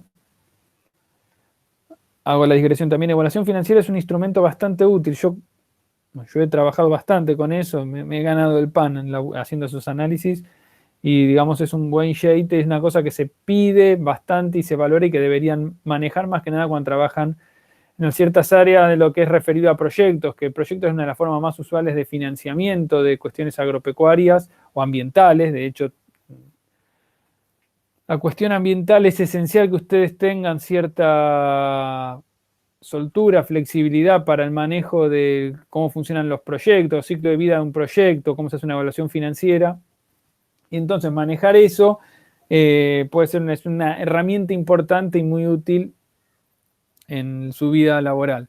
Gran parte por eso, todo lo que es ambiental, después que hay una materia que lo ven, eso en gestión, van a meterse un poco más cómo funciona la cuestión de los proyectos, canales de proyectos, cómo son, generalmente se funciona con grandes fondos a nivel internacional, de cooperación, del BID, de un Banco Mundial, etcétera, y lo van a tener que manejar en su momento. Y cuando estén en ese baile, tal vez se acuerden de esta clase. Cuando en realidad en un par de clases que lo van a tener que trabajar, vamos a trabajarlo bastante más en detalle, y cuando vean gestión van a trabajar en profundidad. Nosotros acá vamos a plantar las bases de cómo se hace, y en gestión van a meterle mucho más profundidad y variabilidad. A ver, criterios para aplicar tasas. Acá pregunta, ¿qué criterio voy a utilizar para aplicar una tasa? ¿Se acuerdan que vamos a hacer la genealogía del concepto? ¿Se acuerdan que teníamos los costos de producción como gastos más depreciación más interés, donde costos explícitos, objetivos o contables, son gastos y depreciaciones? Se los llama así porque se realizan de manera independiente a quien hace el análisis. Lo hace cualquiera de ustedes, lo hago yo, y nos va a dar lo mismo. ¿Por qué? Porque salen de convenciones ya fijadas y de tablas. O sea, es independiente, por eso de quién hace el análisis. Ahí tenemos las depreciaciones y los gastos. ¿Cómo hacemos el cálculo de los gastos? Sumamos, vemos el talonario, cuánto utilizamos de fertilizante, de cuánto pagamos, de cuántos sueldos pagamos, le aplicamos un precio que lo buscamos de una tabla, chau picho. Las depreciaciones también, los años en cual se deprecia las cosas ya están fijados por tabla. Entonces veo el valor a nuevo del bien, lo divido por los años, todos amigos. Después tenemos, y acá se pone más vidriosa la cosa cuando uno lo hace en un análisis en el mundo real, que es el costo implícito. ¿Cuáles son los costos implícitos? Los intereses. El interés, ¿se acuerdan que es capital inmovilizado por costo de oportunidad? Costo de oportunidad, como conceptualmente, acuérdense que es la retribución alternativa para la mejor opción. La retribución para, perdón, es el costo, la retribución para la mejor actividad alternativa, la mejor opción alternativa. Esto es, yo por inmovilizarme, tengo dos opciones, A o B. Dos opciones, A o B. Yo puedo tomar A o B. Pónganle que B me va a retribuir lo que fuera 100. ¿Cuánto esperaría ganar yo en A? Tienen que ser equivalentes, más o menos equivalentes. ¿Cuánto tendría que ganar en A? ¿Cuánto les pediría a A para que sea lo mismo que B? 100. ¿Sí? Sí. Póngale que me pagaran por esto. Si tomo el trabajo A, me da 100. El trabajo B me da 90. ¿Cuánto me perdí de ganar? 10. Yo entonces, si tomo A, sí o sí le voy a pedir que me genere esto. Fíjense que el costo de oportunidad en realidad lo podemos extender y es más amplio que es ganar plata. Yo tengo dos opciones, porque aparte de ahí empieza, para empezar a meterle la cuestión. Esto es, a ver, perdón, tiendo a abrir ventanitas, vamos a cerrar esta. Fíjense que esto, si fuese dinero, pónganle que una opción es el banco y otra comprar algún producto, ¿sí? Para venderlo, para una reventa. Me vendo en Mercado Libre algo. Pónganle, si yo esa plata la pongo en el banco, me da 100 unidades por cada, o vamos a hacer así. Yo tengo 100 pesos y puedo decidir en A o B. El banco que tiene una tasa de interés del 10% me va a dar, al finalizar el ciclo, 110 pesos. ¿Sí? Ahora, si yo compro mercadería y la revendo en Mercado Libre, pónganle, ¿cuánto esperaría ganar al menos? 110, ¿no? El costo implícito es 10%. Esta se llama tasa de interés. La tasa de interés es el costo de oportunidad del capital más líquido, generalmente del efectivo, ¿sí? O del capital material. Costo de oportunidad del capital material, y el líquido va a cambiar dependiendo, se lo llama interés. Hay otros costos de oportunidad. Puede ser costo de jornal equivalente. Dos opciones de trabajo. Me autoempleo yo, soy cuentapropista, soy emprendedor o emprendedora, o trabajo de empleada en un comercio. Pónganle que, ahí se empieza a complicar la cosa, pónganle que yo trabajo de empleada en un comercio en negro, ¿no? Tampoco vamos en blanco. Trabajo en comercio en negro. Me pagan 1.000. Me pagan 1.000. Ahora, ¿qué tiene a favor eso? Me pagan 1.000, pero tengo que laburar 10 horas por día, ¿sí? En negro. Tengo que fumar gente que es infumable. Tengo que viajar 1 hora en colectivo. Y después tengo otra opción que es cuentapropista, que hago panes rellenos en la facultad y los salgo a vender los fines de semana. Por ahí con eso gano, no 1.000, gano 700. Pero ¿qué otras cosas pongo en la balanza? Y hago esta. Me visto de naranja, de verde, hago pancitos rellenos veganos y salgo a vender. Pero, ¿por qué hago eso? Porque no tengo dueño, no tengo patrón, ¿sí? Estoy al aire libre, tengo toda la semana libre para poder estudiar o lo que fuera. Y entonces decido eso, aunque gane un poco menos. Y porque me gusta. Entonces, ese me gusta, todas esas cosas son subjetivas. Y lo toman ustedes ahí la decisión. ¿Cuál es la contra acá? Que si te agarra un mes con lluvia o con frío, no vendo un solo pancito. ¿Sí? El piojo más chico me abre la puerta. Entonces, ahí estamos en problemas. Fíjense que tenemos pro y contra en ambas decisiones. Ahora, la decisión que tomen ustedes va a ser diferente que la que tome otra persona. Y entonces ahí aparece el concepto de subjetividad del costo de oportunidad, que tiene que ver con la pregunta. Damos esta vuelta para caer en la pregunta. ¿Cuál criterio tenemos para aplicar una tasa? Una tasa es una tasa de interés. Yo todo esto que estamos charlando lo puedo resumir y terminar reduciendo a esto. En el caso del capital monetario, la tasa de interés. Póngale 10%. ¿Por qué 10%? No 2 o 35. ¿Qué criterio voy a tomar? Y ahí empiezan a aparecer cuestiones subjetivas.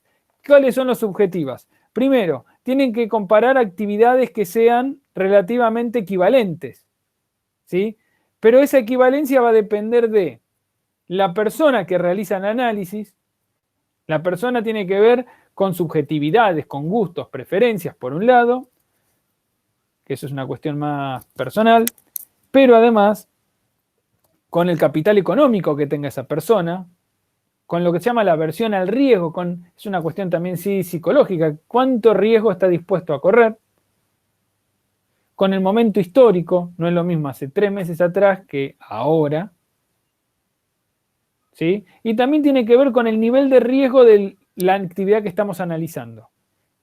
¿Qué significa nivel de riesgo? Si yo analizo el costo de oportunidad de la Tierra es un capital que tiene un valor muy grande, pero es poco riesgosa la inversión en la Tierra. ¿Por qué? Porque es poco probable que yo pierda esa Tierra. ¿Qué puede pasar para que pierda la Tierra? No timbeando en el casino, no digo eso, sino que pierda la Tierra, que se deteriore. O que, no sé, que se inunde, se hace una laguna, que es lo que pasó en Santa Fe, o en el oeste bonaerense, o que, no sé, que le puede pasar que haga que esa tierra desaparezca. Tiene que ser una cosa media catastrófica. Entonces es una inversión de bajo riesgo. Pero por el contrario, la tierra tiene muy poca movilidad. Yo quiero poner la plata que tengo convertida en forma de tierra, que ese capital lo quiero materializar en efectivo, y estoy complicado. ¿Por qué? Porque tengo que llevarlo a tasar. Ya vieron ustedes tasaciones, así que saben cómo se hace, pueden tasarlo ustedes. Hacen la tasación, después alguien lo tiene que vender, hay que encontrar al comprador, lo tiene que pagar, y una vez que se paga, que estuvo en venta un tiempo, recién tengo esa plata. ¿Cuánto pasó? Y por ahí pueden pasar meses, si es una tierra muy mala, años. Entonces, es una tierra, es una forma del capital de muy baja movilidad. Entonces, la elección de la tasa, ¿qué va a incluir también? El nivel de riesgo de la inversión y el nivel de movilidad del capital. A menor movilidad pasan dos cosas. Son inversiones que se llaman más seguras, porque tienen menos riesgo, pero a su vez tienen menor capacidad de generar ganancias. ¿Sí? Y son poco móviles. Entonces las tasas de intereses van a disminuir. Con lo cual hay una relación directa en el nivel de riesgo e inversamente proporcional al nivel de movilidad del capital, en la tasa de interés. Pero además va a depender de la decisión del sujeto, que es subjetiva, y eso depende de todo lo que estuvimos charlando recién. Por eso, ¿cuáles son los criterios? Todos esos que charlamos. Por eso se llama un costo explícito.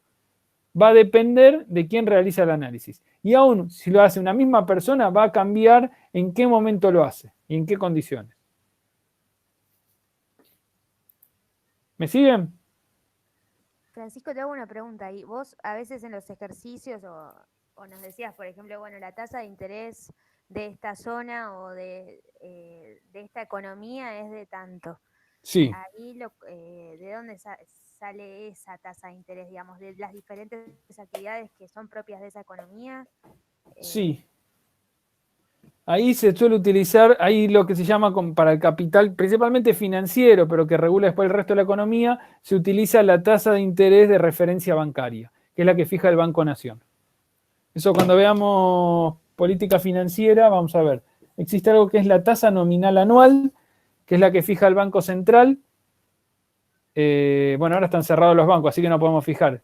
Si no, lo que iba a hacer era, cuando vuelvan a entrar un banco, cosa que esperemos que sea dentro de mucho, no son buenos lugares los bancos, pero cuando vayan a un banco, fíjense que hay, bueno, en la internet está, pero si no vieron que hay muchos folletitos, eso es una cosa interesante para hacer como ejercicio.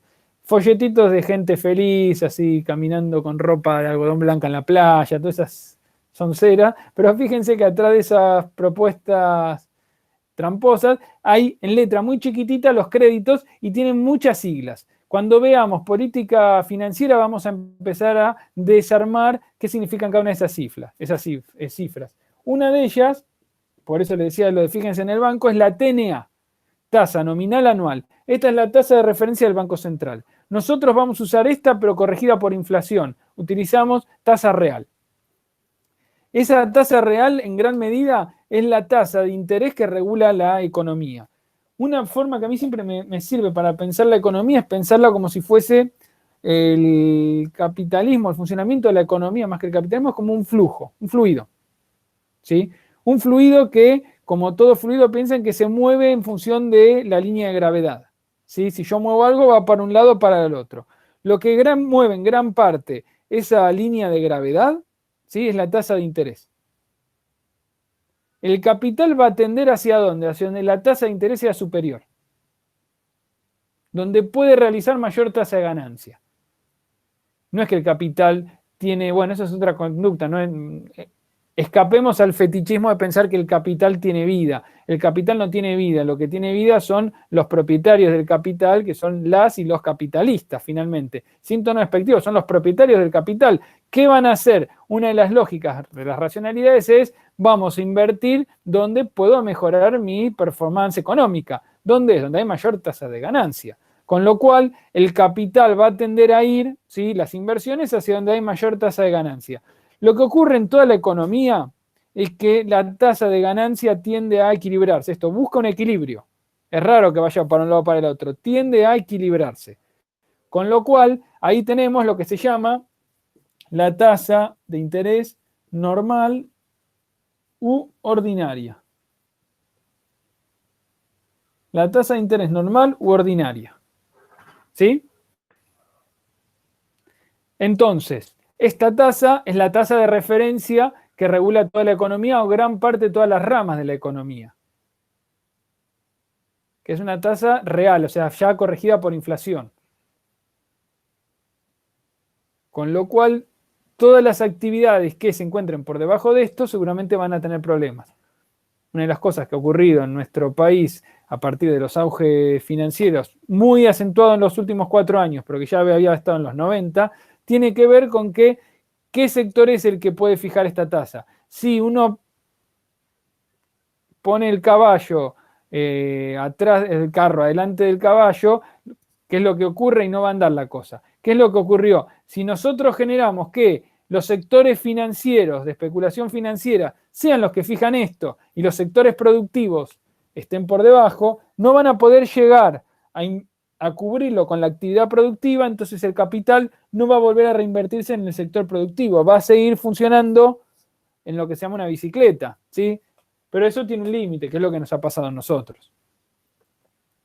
Entonces, ahí hay una cuestión importante, y estoy haciendo esta introducción para meternos en el otro tema, que tiene que ver con qué sector de la economía nos interesa que regule o que sirva de referencia para la tasa normal u ordinaria. Si son tasas muy altas, generalmente tiene que ver con procesos financieros puramente, y entonces los sectores productivos que tienen... ¿Cuál es la diferencia? Los sectores financieros no requieren lo físico, lo material, capitalización pura, compra-venta y chau. Es la forma pura liberada de la materia. Mientras que lo productivo requiere pasar sí o sí por una instancia física, ¿sí? Si yo tengo capital y quiero tener más capital, ¿qué estoy obligado a hacer? A producir rulemanes o producir lechuga, pero tengo que producir algo. Eso implica riesgos y tiempo. Y el que haya más riesgo y más tiempo de inmovilización del capital, no voy a ganar ahora. Tengo que esperar al menos 3 meses para que crezca la lechuga. Eso hace que la tasa de ganancia va a ser más baja. Menos movilidad, está ahí paradita la plata, en forma de lechuga. ¿Sí? ¿Me siguen? Entonces, ahí hay una decisión importante, macroeconómica, de hacia dónde va la economía y qué tasa normal u ordinaria voy a tomar. Cuando van a ver que va a terminar determinando hacia dónde va el capital nuevamente, hacia dónde se reinvierte. Si aumenta la capacidad productiva o sigue en especulación financiera.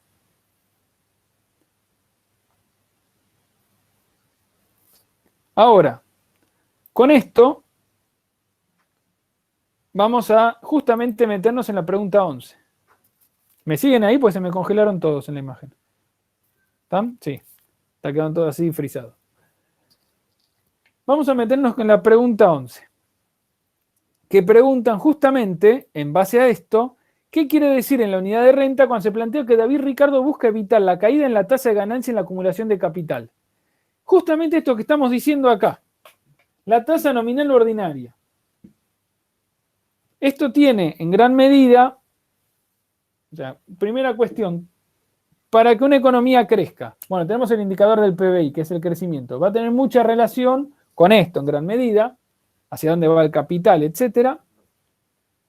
Pero esto, finalmente, mantener esto alto es lo que permite que el capital mantenga su ciclo de capitalización. Es una economía clásica, neoclásica, pero digamos, no es una economía de economía ecológica, claramente. Lo que buscamos es seguir manteniendo la tasa de acumulación del capital, también llamada tasa de interés. Queremos seguir acumulando. Ahora, hay una pregunta dura en esto, porque esto es algo teórico hasta acá. ¿Y qué pasa? Los neoclásicos se sienten generalmente muy cómodos, yo me asumo como heterodoxo. ¿Sí? ¿Qué significa eso? Tomamos herramientas de los neoclásicos, porque tienen cosas muy duras, digamos, muy sostenibles, desde lo conceptual, pero otras cosas hacen agua por todos lados. Mientras que los clásicos tienen cosas interesantes y también hay otras corrientes económicas que dicen, bueno, abramos el juego, digamos, para cada, la única verdad es la realidad y lo que tenemos que hacer es analizar de acuerdo a cómo viene la cosa. Entonces, fíjense, los neoclásicos hacen esto y lo hacen aislado del planeta. ¿Qué hacían los clásicos? ¿Y qué hacemos nosotros? Empezar a ponerle nombre y apellido a los actores económicos. Entonces, Acá podríamos hablar en la contemporaneidad de un sector financiero que capitaliza y un sector productivo amplio, y después podríamos desagregarlo entre la gran empresa, las pymes, etcétera, agrarias y industriales. Pero eso es ahora. ¿Qué es lo que hicieron los clásicos en el 1800? Y vamos a meternos con un autor en particular que es David Ricardo. David Ricardo, inglés, de muy buen pasar económico, se lo llamó clásico porque él lo que interpretaba, y era correcto, es que la sociedad inglesa de su contemporaneidad, de su momento, estaba dividida en 3 grandes estratos. Se llama un modelo clásico puro ese, porque era el modelo inglés, ¿sí? Era muy específico. ¿Qué ocurría? Teníamos 3 clases sociales: los terratenientes, los trabajadores y los capitalistas. Fíjense que terratenientes, que eran dueños de la tierra, los trabajadores dueños de su fuerza de trabajo y los capitalistas dueños del capital. ¿Sí? Eso es un poco. ¿Qué ocurría en ese momento? Los terratenientes, que era la nobleza, ¿sí? Si alguno mira las series estas, los Tudor, The Crown, todas esas, eran ellos.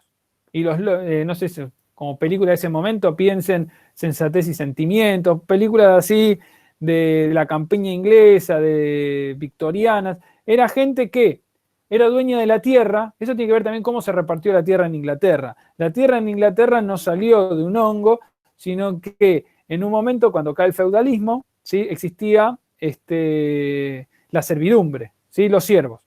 Cuando está, por diferentes razones, empieza a caer eso, y lo que hacen los terratenientes es decirle: ¿ustedes quieren ser libres? Pues bien, van a ser libres, pero se tienen que ir de la tierra que ahora es nuestra tierra. ¿Sí? En realidad la tierra era del rey, pero esto dice: nosotros tenemos derecho sobre esa tierra y ustedes, como no dependen más de mí, van a tener que son libres. Y la libertad implicaba son libres también de la tierra, con lo cual los revientan a palazos, los mandan a las ciudades, y lo único que tenían los trabajadores era su trabajo, no tenían otra cosa. Los terratenientes lo único que tenían era la tierra, que no era poco, pero entonces esto lo que generaba era renta, su retribución, y lo que le permitía eso era reinvertirlo en gastos, consumo dispendioso, ¿sí? Grandes casas, bailes, viajes a Francia, gastos, ¿sí? Una clase, hacían cacería de zorros, esas cosas. O sea, se desaparecía ese dinero, no se volvía a reinvertir en ningún ciclo, y no se iban a inmiscuir en lo productivo. Los trabajadores, que ya habían sido expulsados a las ñapis, básicamente, eran dueños de su trabajo, nada más, que recibían un salario. Ahora, ese salario, ¿qué les parece a ustedes? ¿Cuánto era? Y ahí les recomiendo, si tienen Netflix, vean la historia esa de cómo se generó el fútbol, una serie muy buena, que justamente mete esa tensión, que era a principios del siglo, pero cuánto cobraban los trabajadores de la industria. Y es eso, cobraban un salario que les permitía sobrevivir, comer y nada más, ¿sí? Y comer una vida miserable. Pero entonces, en la economía inglesa, ¿cómo repercutía esto? Bueno, aportaban su trabajo, pero no había excedentes. Estos no generaban excedentes. Estas se la patinaban sin excedentes. Estamos usando el foco de Ricardo, con otras palabras, ¿no? Un poco más coloquiales. ¿Qué nos dice David Ricardo entonces? Aparece una clase social que es la responsable de llevar adelante la producción. Posee el capital, no posee la tierra, que es de los terratenientes, y contrata a los trabajadores. ¿Qué va a recibir? La ganancia. El capitalista recibe como retribución la tasa de ganancia. ¿Y por qué es importante? ¿Qué tasa de ganancia era la importante? La de todos los capitalistas agrupados. ¿Cuál era?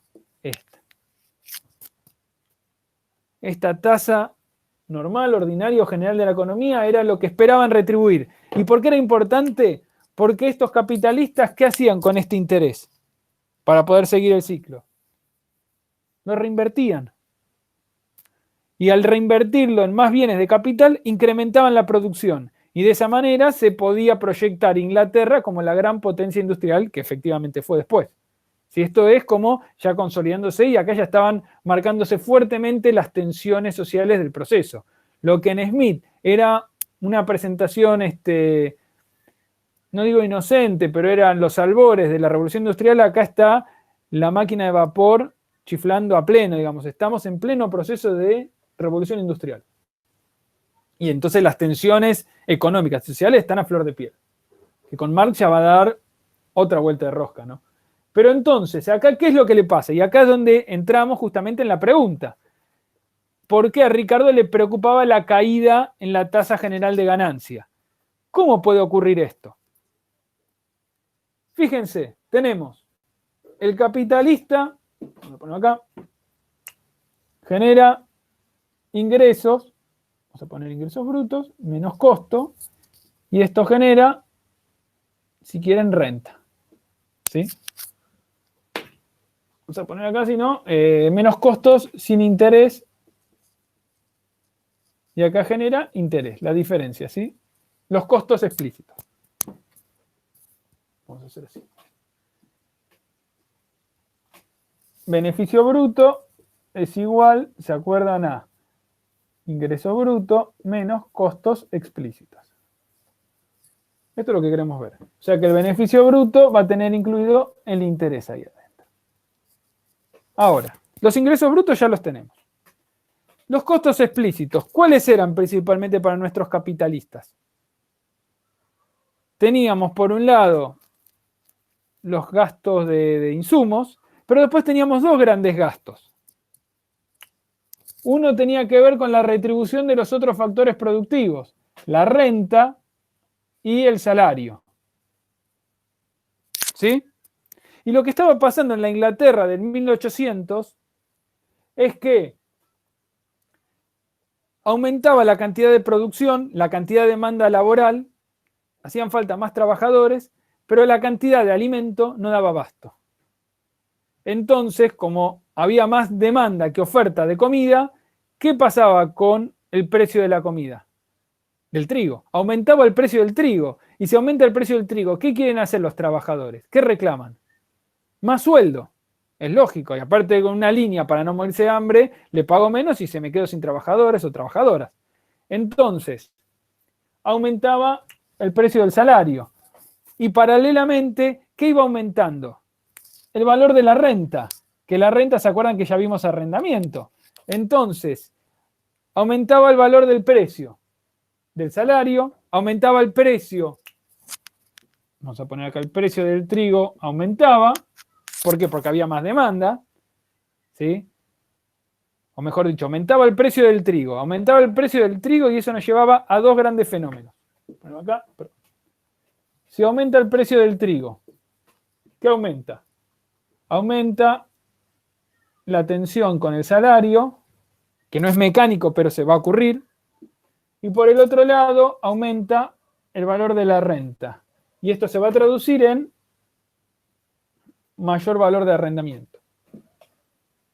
Con lo cual aumentaba el precio, había más tensión con los salarios y aumentaba el precio del arrendamiento. Hacían un movimiento de tenaza sobre el capitalista. Al capitalista esto le aumentaba y esto no le aumentaba tan proporcionalmente. Entonces, ¿qué caía? El beneficio bruto. Y si cae el beneficio bruto, ¿qué cae? La tasa general de ganancia. Claramente lo que se estaba era derrumbando la tasa de ganancia. Cada vez el interés de la economía, que es la capacidad de acumulación finalmente, o la capacidad de reinversión, iba cayendo progresivamente en la Inglaterra de ese momento. Y era un tema de preocupación general. Sobre eso después, 100 años después, los marxistas harán otra teoría que es la ley del derrumbe general, porque se observaba por otras razones que esto tendía a ocurrir casi mecánicamente. Entonces había toda una corriente de análisis de la ley del derrumbe general que lo que decía es que, digamos, en el socialismo, que no tenía que intervenir en los procesos, meterse en la acción política, porque el capitalismo se iba a caer solo. ¿Sí? Esto había que sentarse a esperar y se iba a caer todo el demonio. Bueno, eso no pasó. En realidad esto lo planteaba el socialismo democrático de Alemania, y en el medio le pasó Hitler y obviamente no tuvieron ni tiempo para sentarse a ver si ocurría o no, porque los hicieron pelota. O sea que algo estaba pifiado en esa teoría. Pero en el 1800 sí surge algo interesante, que es Ricardo plantea esto y estaba todo el debate. Entonces, ante la amenaza por estas razones de la tasa, de la caída en la tasa general de ganancia, ¿qué hacemos? Y en ese ¿qué hacemos? Había dos vertientes. O nos metemos con los terratenientes y les obligamos a bajar los arrendamientos y eso hace que caiga el precio de todo, que era la posición dominante, pero que ya vimos que era errónea, porque ya sabemos el resultado. O sea, ya conocemos. ¿Qué es lo que dijo Ricardo? No, lo que tenemos que hacer no es eso. Tenemos que abrir la importación de trigo, que estaba protegida. Había un acta que no permitía la importación. Hay que abrir la importación de trigo. Si aumenta la oferta, ahí se mantiene la demanda. Si aumenta la oferta, cae el precio, baja la tensión sobre los salarios, podemos pagar salarios bajos de vuelta y además va a caer el valor de la renta diferencial. Y entonces va a caer el valor de los arrendamientos. Y le hicieron caso. Y entonces esa estrategia, junto con la de las ventajas competitivas de las naciones, que planteó Ricardo, va a desarrollar la agenda geopolítica del reino del Imperio Británico en los 200 años subsiguientes. Ahí es donde aparece, ¿de dónde sale ese trigo que van a utilizar los británicos? De Argentina, de Australia, de Estados Unidos. Profe, una pregunta. Sí. ¿Eso más fue que Inglaterra adoptó ese modelo? ¿Cómo? ¿En qué año fue más o menos que Inglaterra adoptó ese modelo? Y eso fue ya en 1800. Pero y pico. porque después vino la crisis en 1890, ¿no? Claro, pero eso ya fue muy posterior. Esto fue 1800, fíjate que Ricardo es 1840 más o menos. Está bien. Perfecto. 1830, un poco antes, por ahí 1820, 1830. Que también tiene que ver, fíjense cómo cambió la estrategia sobre los países allende los mares.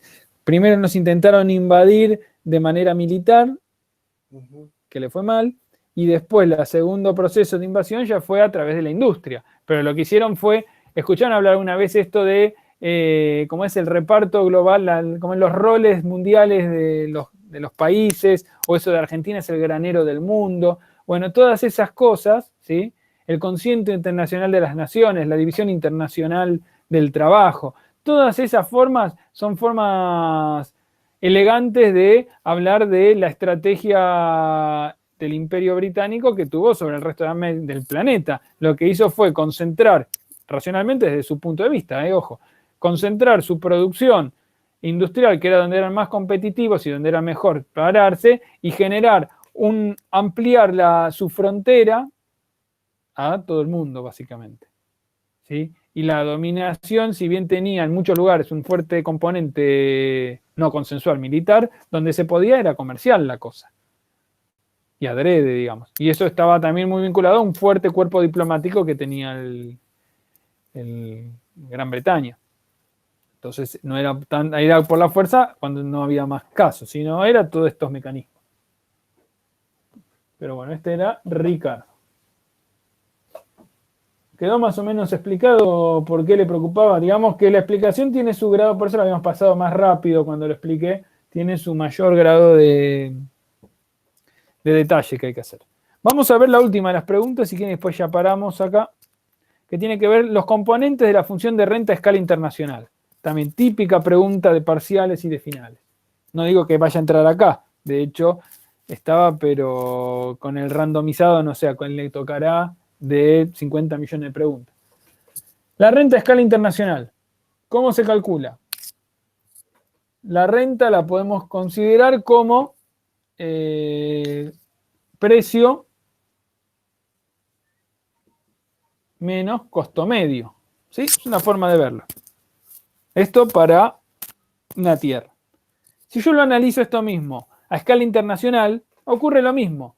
Yo puedo ver si hay renta de la tierra en un país cuando considero el precio internacional menos los costos medios del país en cuestión. Y si lo desagrego un poquito más, el precio es el precio internacional, que es en dólares. Entonces yo lo que puedo hacer es precio internacional por tasa de cambio, tipo de cambio, pasarlo a pesos, menos los costos medios del país.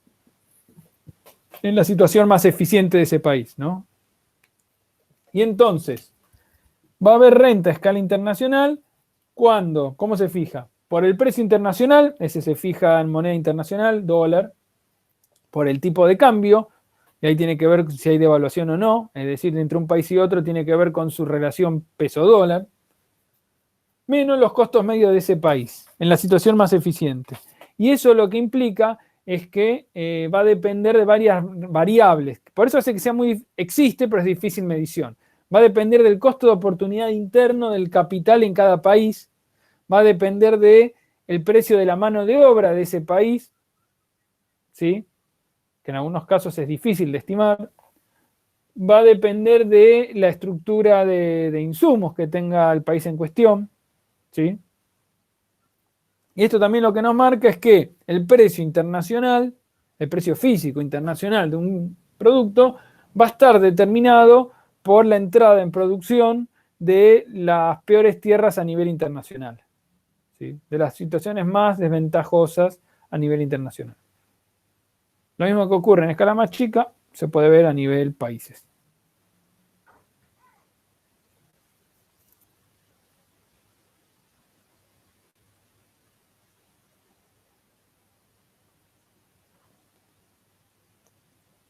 ¿Quedó más o menos eso?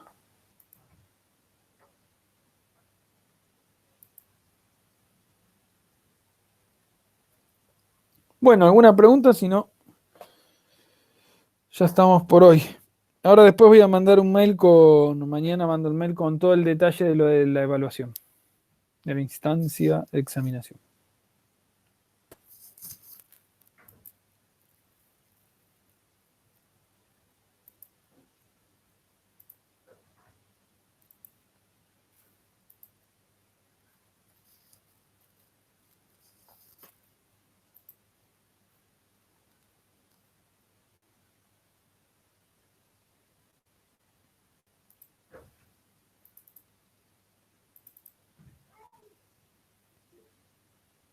Listo, sí, ya creo que han quedado también detonados.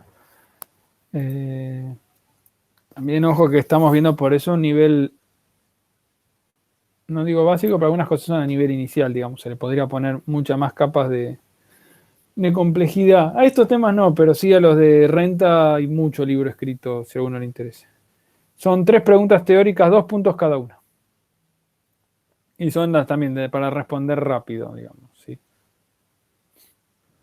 Un equivalente a un cuarto de carilla lo que respondería. Y la idea es que sea no tanto pregunta y repregunta, sino más ping-pong. Entonces les tiro la pregunta, ¿qué tiene para decir de esto? Ta, ta, ta, y ustedes me responden, muy bien, ¿qué tiene para decir lo otro? Ta, ta, ¿sí? No le vamos a preguntar por qué cae la tasa general de ganancia del capital, ya no se preocupen.